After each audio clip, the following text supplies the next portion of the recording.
হেমন্তকে বিদায় জানিয়ে দরজায় কড়া নাড়ছে শীত।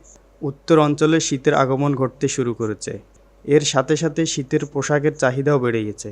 শীতের পোশাক কেনাকাটায় বাড়ছে ভিড়। শিশু কিশোর থেকে শুরু করে বিভিন্ন বয়সী মানুষ ভিড় করছে শীতের পোশাক কেনাকাটায়।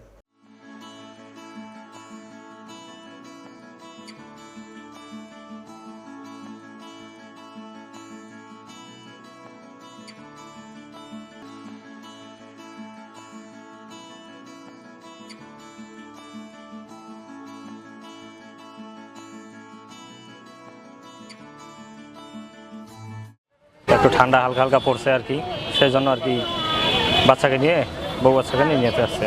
বিক্রেতারা বলছেন এখন বিক্রয় কম থাকলেও পরবর্তীতে বিক্রয় বাড়বে বলে তারা আশাবাদী। এখন শীত কম তো একটু বেচা কিনা কম হচ্ছে, শীত আসলে মোটামুটি বেচা কিনা ভালো হবে। এখানে মেয়েদের টপস, তারপর সুইটার, বুকখারা, তারপরে ট্রাউজার, ফুল প্যান্ট, মেয়েদের জিন্সের প্যান্ট এগুলো পাওয়া যায়।